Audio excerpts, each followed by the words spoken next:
Chapter 4 Oslensk. Alex and his companions looked up at the impressive house that had obviously been built with great care and attention to detail. They were just turning away to lead their horses to the stables when an excited voice shouted behind them, "Andy!" They all turned around to see who had yelled, and they all smiled as a tall, skinny boy came racing out of the house toward the company. "We didn't know you'd be back so soon," Michael said, throwing his arms around Andy and almost knocking him over. "Father and Mother will be so pleased. Father was worried that you'd have trouble, finding the members of your company. He was afraid it would take some time and that you wouldn't be back in time for the weddings." "Well, we are back in time," said Andy, "and with a week to spare." He grinned. "We were lucky to find our company quickly, and if you'll let us put our horses away, I'll introduce you to my friends." Michael let go of Andy and looked around at the rest of the company, his eyes growing wide. Alex could tell that Michael was glad to see his brother, and that he was also impressed that his brother had so many adventurers with him. "My apologies, sirs," said Michael, bowing to the company. "I have forgotten my manners. Please, allow me to care for your horses. My father will wish to greet you and welcome you to our house." "We tend to our own horses," Bregnest replied. "And you need not be so formal with your brother's good friends." Michael blushed bright red at Bregnest's words, but his face showed how pleased he was. The company all laughed quietly to themselves as they led their horses to the stable. Michael stayed close by Andy, but his eyes watched the rest of the company. "Come, my friends," said Andy, once their horses were taken care of. "My brother is correct in saying that my father will wish to greet you all."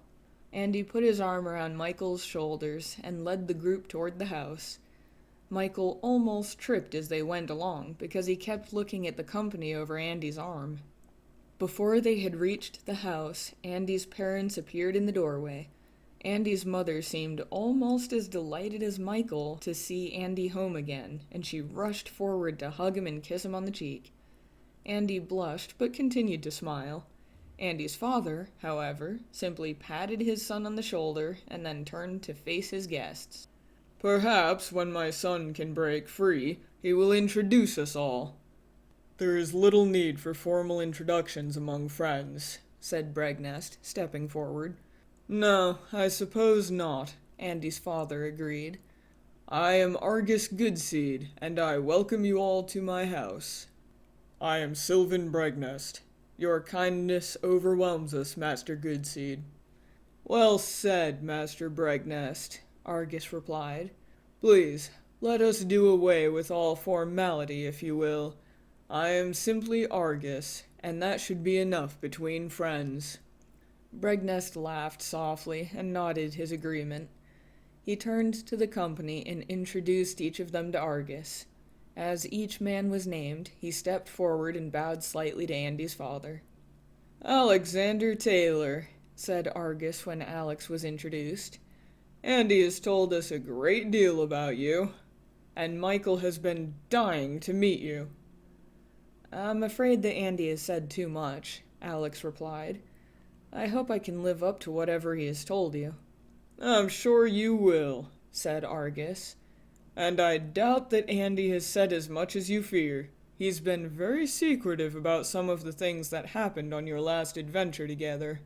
Now, my friends, let me introduce my wife, Azure," Argus went on.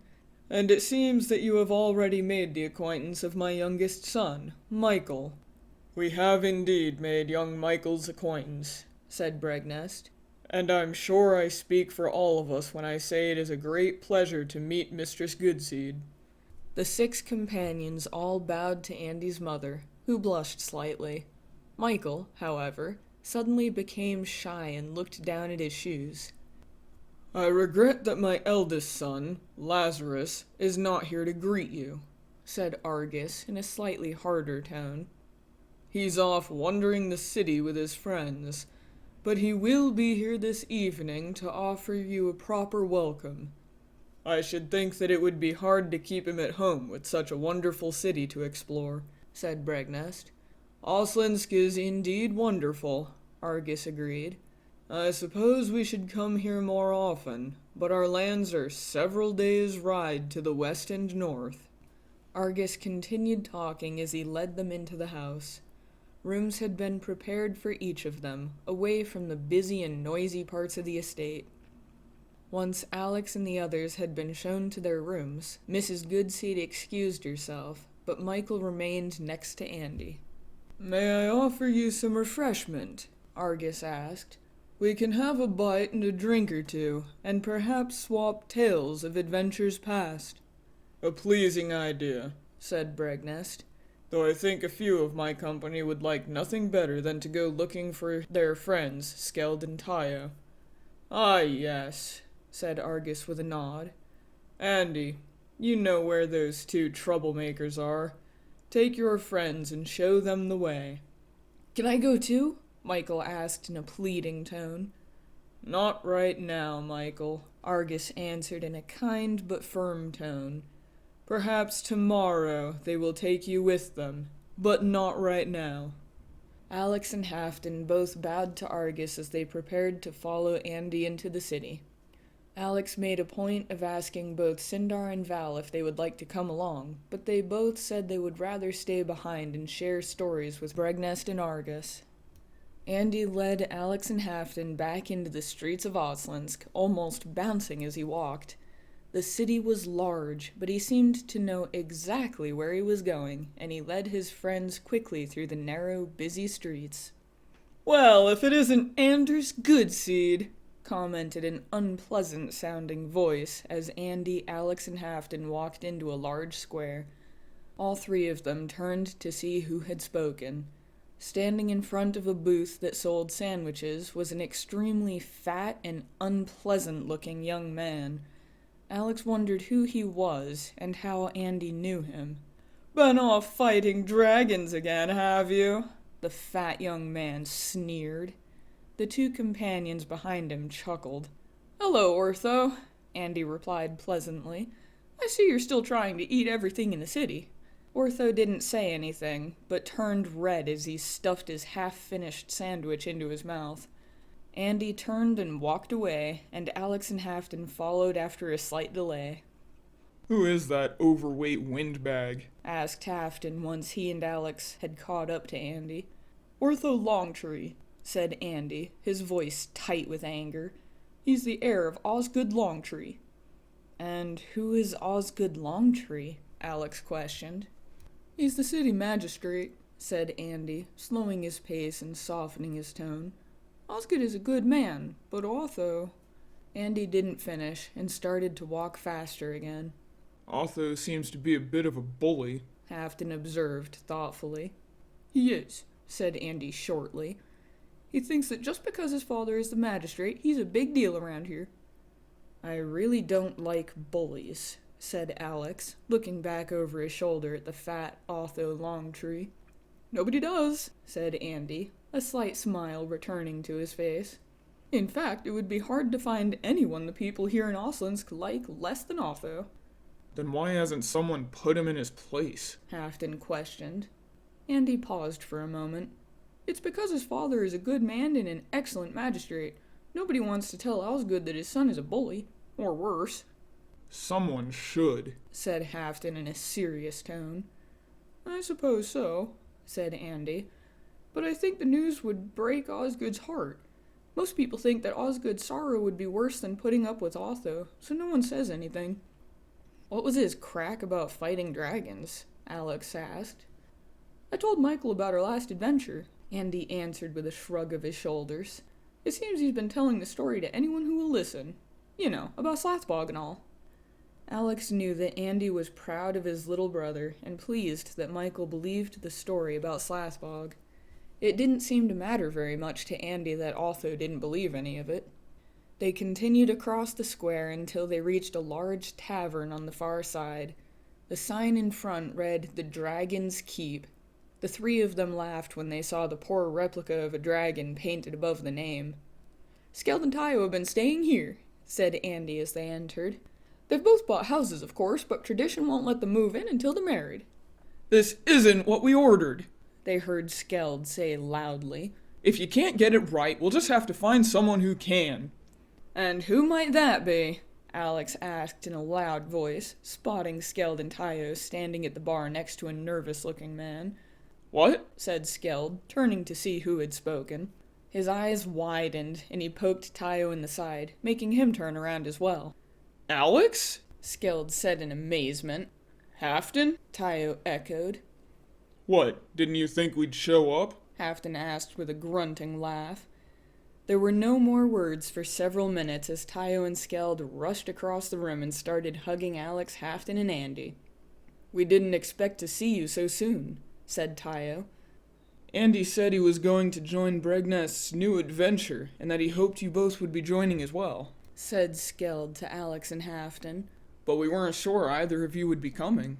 Well, we have come, said Hafton. So why don't you finish your business and then we can talk in peace? What? Oh, said Skeld.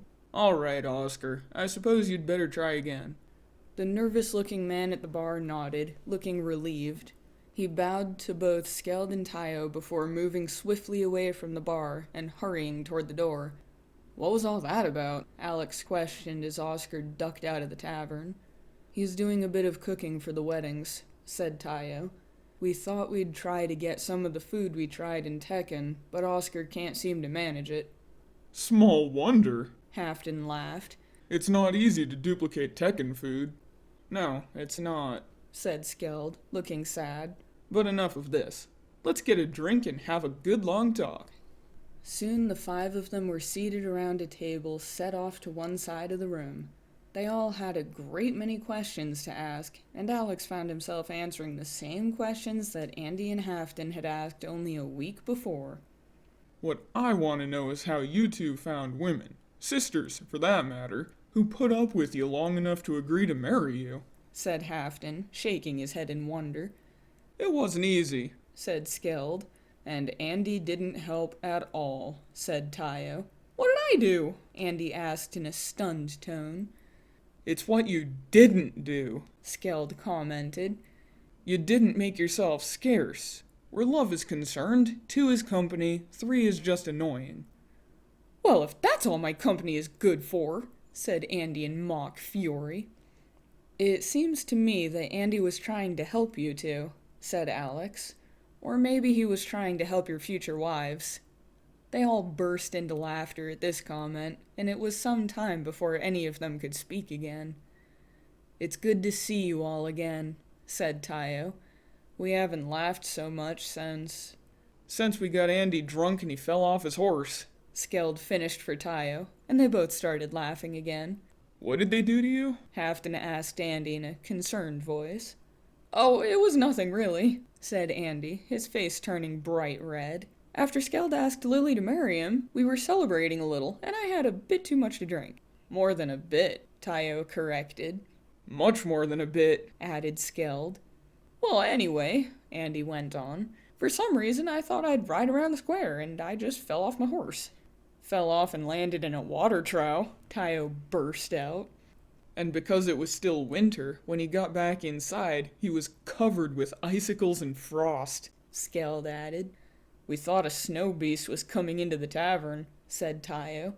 I've never seen so many people run for the doors so fast. It seemed like a good idea at the time, said Andy in a defiant tone. They all burst into laughter once more. It is good to have you all here, Tayo said, recovering his voice. Especially you, Alex. Why me? Alex questioned. Because Tayo and I have something important to ask you, said Skeld, becoming more serious than Alex had ever seen him. What might that be? We would like to ask you to be our ring bearer, Tayo answered. What would I have to do? Alex questioned. You bring the rings to the wedding and present them to us at the proper time, said Skeld. You'll have to wear special clothes, said Tayo, but Skeld and I would be honored to buy them for you. What kind of clothes? Alex questioned. Oh, they're normal clothes, just all of one color, Skeld said, seeing the suspicious look on Alex's face. Yes, dark blue is the customary color for a ring-bearer's clothes, Tayo explained. You would do us a great honor if you would accept. Having a wizard as a ring bearer is considered good luck and a promise for a long and joyful marriage. Well, if that's all there is to it, I accept, said Alex, feeling slightly relieved that his friends hadn't asked him to do anything strange or magical. He also hoped that, for his friend's sake, that a wizard in training would be just as lucky as a real wizard. You do us a great kindness, said Skeld, standing and bowing to Alex. We are once more in your debt, Tayo added, also standing and bowing. Now we must arrange for you all to meet our ladies, said Skeld, taking his seat once more. Bregnest must come as well, Tayo added. And the rest of your company, Skeld went on. The two of you have lost your minds, said Halfton loudly. I never thought I'd see you two acting this way. Thrang won't believe me when I tell him. What way? Skeld asked with a wicked grin. The way you're both acting now, Halfton answered, waving his hand at them. It's as if you're both bewitched, and I don't mind saying that it scares me. Bewitched by love, said Tayo. Bewitched by beauty, Skeld added. Andy, you should have thrown them both in that water trough, said Halfton, letting out a loud huff and then taking a long drink from his mug. Alex could see what Halfton meant, but he didn't let his friend's strange behavior bother him. He thought perhaps they were both more alive and more serious than they had been before, and the mix seemed to fit them. Over a second drink, they all agreed to meet the next morning. Tayo and Skeld would take Alex to buy his new clothes, and then they'd make arrangements for the entire company to come and meet their wives-to-be. With their plans made, Alex, Andy, and Halfton left their friends at the tavern and started back to the Goodseed house. They've changed, said Halfton as Alex and Andy followed him out of the tavern. And I'm not at all sure it's for the better. It had been a joyful reunion, but now the sun was setting, and it was time for their evening meal. As they walked back through the square, Alex kept an eye out for Otho Longtree. He'd decided that he didn't like Otho, and if the opportunity to put him in his place arose, he might just take it. During dinner with Andy's family, Halfton was quick to tell Bregnest how strangely Skeld and Tayo were acting, and how different they seemed to be. Bregnest listened to everything Halfton said, but didn't comment. Andy's older brother, Lazarus, was at dinner as Argus had said he would be, and he was almost as excited to meet them all as his little brother Michael had been. It was clear, at least to Alex, that Lazarus was as proud of Andy as Andy was of Michael. After dinner, they all sat around the table talking. Argus Goodseed was interested in their stories of adventures and news from distant lands. Both Lazarus and Michael sat still as stone and hardly moved a muscle while Bregnest told a story from one of his own adventures. They all clapped loudly when he finished his tale. Then Mrs. Goodseed told Michael it was time for bed. "But, Mother," said Michael in a desperate and pleading voice, "just one more story, please." Your mother is quite right, said Bregnest, standing up. It is time for all of us to seek our beds. We have traveled far in a short time, and we have a great deal to do before we will be ready to continue our adventure. They all said good night to Andy's family and made their way to their own rooms. Alex, however, did not go to bed, but sat up for some time reading his magic books and going over one of his father's old notebooks. He also wrote a short letter to Waylon, letting him know that everything was fine. He climbed into his bed, still thinking of how oddly Skeld and Tayo had been acting. Halfton's comment about them both being bewitched made him smile, and he soon slipped into a deep sleep. When Alex woke up the next morning, it wasn't because he wanted to. Halfton was shaking his bed wildly and laughing at the shocked and confused expression on Alex's face. Come on, then, said Halfton.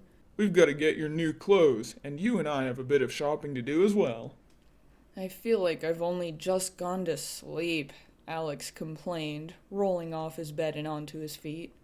Norseland nights are short in the spring and summer months, Halfton said. Alex didn't reply as he staggered sleepily toward the basin to wash his face. The ice-cold water was a shock, but it woke him up better than Halfton had. Looking out his window, Alex could see sunlight already spreading over Oslinsk. "What's for breakfast?" Alex asked, stamping on his boots and following Halfton out of the room. Mrs. Goodseed had seen to it, so come on. Halfton answered. In fact, Andy's mother had prepared a large breakfast of fried potatoes, eggs, pancakes, bacon, sausage, and several other dishes that were clearly Norseland specialties. Alex tried some of everything and had second helpings of a dish that was made up of rice, some kind of meat, cheese, and a sweet sauce. Michael was full of questions that morning, and he couldn't seem to keep himself from asking them. The members of the company tried to answer him as well as they could, but it seemed that every answer brought new questions from Michael. As they were finishing their breakfast, Skeld and Tayo arrived to take Alex to get his new clothes. They spent several minutes talking to Bregnest and teasing him about his being on another adventure so soon after the last one.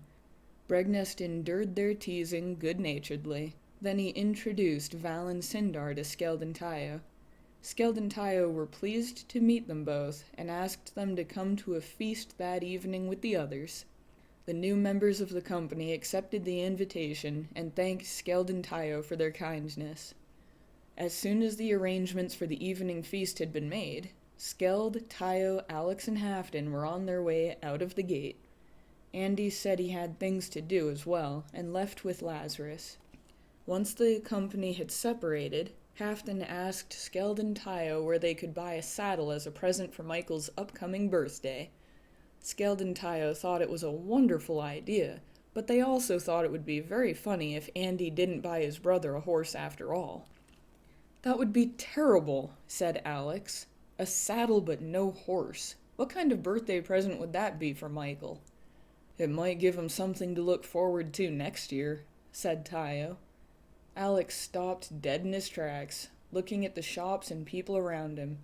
For the second time on this adventure, Alex felt like he was being watched. There was a strange intensity to the feeling, as if he were waiting for some unseen person to appear or speak. "What's the matter, Alex?" Halfton questioned as he turned to see what Alex was looking at. "Oh, sorry. I just had a feeling. It's nothing to worry about." "A feeling?" Skeld asked, a note of concern in his voice. "I just felt like someone was watching us," said Alex. Then he waved his hand in a dismissive way. "I'm sure it's nothing. I don't think I had enough sleep last night." Alex was glad that the others didn't ask any more questions. He didn't think he could explain the feeling that he'd had, and he was more than happy to let the subject drop. Their conversation returned to Michael's saddle. Halfton suggested that they buy the saddle but keep it in his magic bag. If it turned out that Andy didn't buy the horse, they wouldn't have to say anything at all about a saddle. "Ah, dwarves and their cunning ways," Skeld teased. They soon arrived at the tailor's shop, and it wasn't long before Alex found himself dressed in a fine dark blue set of clothes with silver buttons. The shopkeeper approved of the fit, and Skeld and Tayo began arguing over which of them would pay for the new clothes. To settle the argument, they simply bought Alex a second set of clothes, this time all in dark silver gray. "You can wear the gray ones to the party the day after the weddings," said Tayo. Alex thanked Skeld and Tayo for their gift, and joked with Halfton about how odd their friends were acting. Skeld and Tayo shrugged off any comments on their strange behavior as they led the way to a shop where Alex and Halfton could buy a saddle. Halfton had an eye for quality work, so Alex let him choose the saddle they would buy. Once the saddle was safely in Halfton's magic bag, the four friends wandered back into the streets of Oslinsk. "Are there any dwarf smiths here in Oslinsk?" Alex asked offhandedly. "Well, there's old Elwig, but he does jewelry more than weapons," Tayo commented. "Perhaps he can help me," said Alex, winking at Halfton. "Help you with what?" Skeld questioned.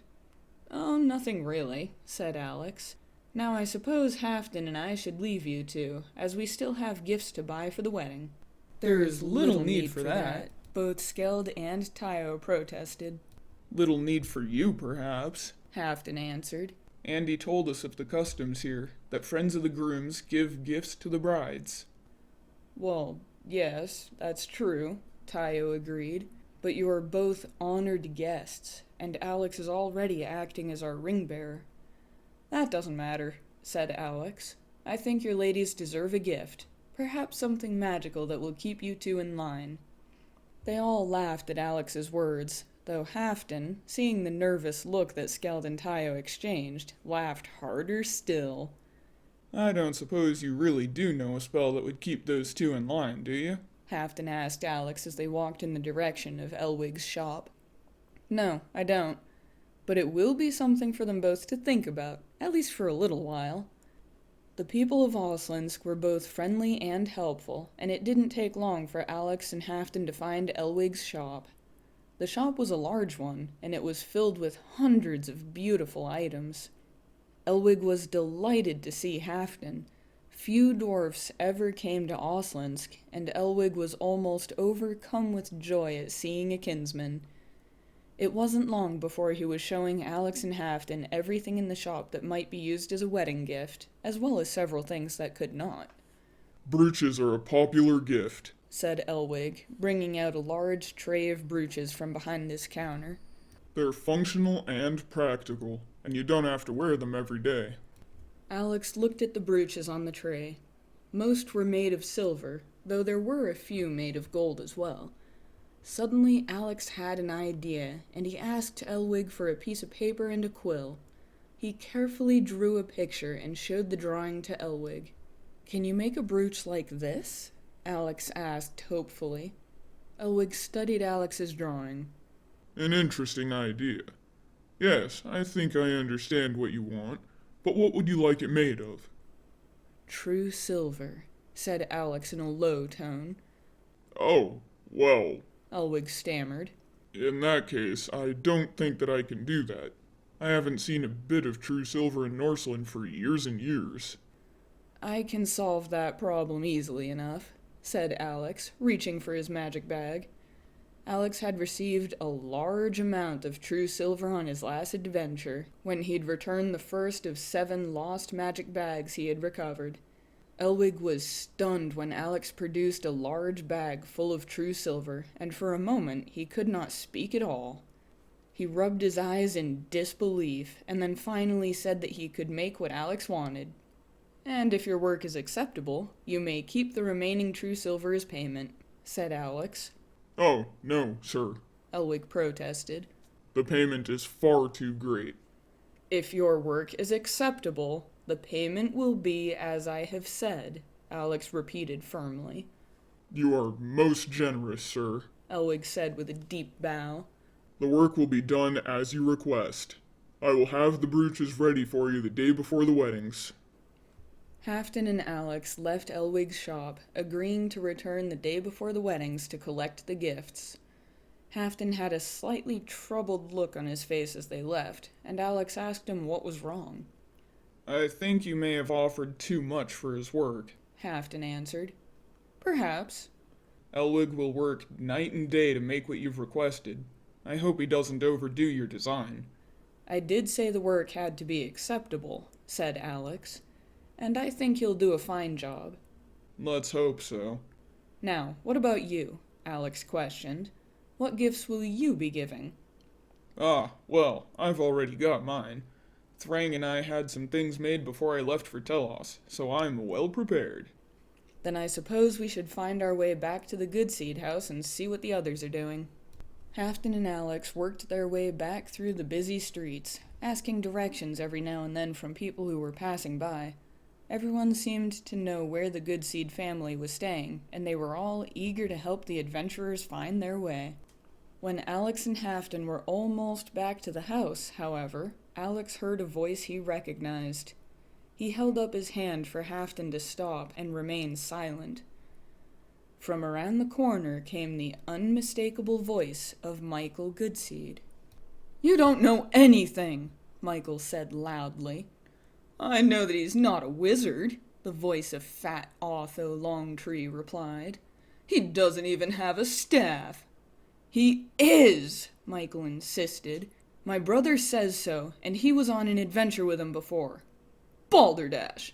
If he's a wizard, I'm an ox. And if he's even seen a dragon, I'll eat my hat. He is a wizard, Michael repeated, his voice sounding close to tears. Alex motioned for Halfton to stay still as he stepped around the corner. Otho and 4 of his large companions were circled around Michael, cornering him against the wall. Alex saw at once that Otho was trying to make Michael cry, and he saw Michael's desperate attempt not to do so. For an instant, Alex saw himself in Michael's place, alone and too small to fight off his tormentors. Alex had never been bullied in his life. His stepbrother, Todd, had made sure of that, but he had seen others suffer the humiliation. He remembered how his insides had twisted when older and stronger students had tormented friends at school, and anger began to rise in him as the memories returned. "What's all this?" Alex asked, his eyes locking onto Otho. Nothing," Otho answered, his eyes narrowing. "Then I should ask if you'd like sauce with your hat," said Alex, staring directly into Otho's beady eyes. "Or perhaps it would taste better if I turn you into an ox first, though you don't seem to have enough brains to be an ox." Otho's face grew bright red, and for a moment it seemed that he didn't know what to say, but he soon found his voice once more. You wouldn't dare," said Otho nervously. "I'm the heir of Osgood Longtree, magistrate of the city." "And I'm a wizard who dislikes pompous bullies," Alex spat back at him. "And I don't really care who your father is. I think it's time for you to be taught a lesson." "You're no wizard," answered Otho, but his tone was uncertain and laced with fear. "You don't even have a staff." Alex felt magic building up inside of him as his emotions ran wild. A strange ringing sound filled his ears and mind, blinding him to everything but Otho and his words. He would prove who and what he was, and silence this overstuffed bully once and for all. "Control your emotions, boy," a commanding voice echoed inside Alex's head. For no more than a second, Alex lost track of what was happening. The anger drained out of him as quickly as it had come, and when he blinked, he saw Otho and his friends running up the road away from him. The feeling that someone was watching washed over Alex like a wave, and then vanished like the wind. "Are you all right, Michael?" Alex asked after several silent moments. Yes," Michael stuttered. "Well, you'd better come along with us," said Alex. "We're just going home to see what there is for a midday meal." Michael moved slowly, and then with a few hurried words about making sure lunch was ready, he ran ahead of Alex and Halfton. Alex watched him go, worried that he might have scared him. "Clever bit of magic, that," Halfton commented as the two of them started off once more. "What?" "The white flames that sprang up around you as you spoke. Very impressive. No heat, no damage, but very bright and surprising nonetheless." I didn't..." Alex stammered and then stopped, shaken by what Halfton had said. He had almost lost control of his emotions, and if he had, he wasn't sure what would have happened. "I'd guess that Otho and his friends will stay well clear of you from now on," Halfton went on. "They ran away like a dragon was chasing them.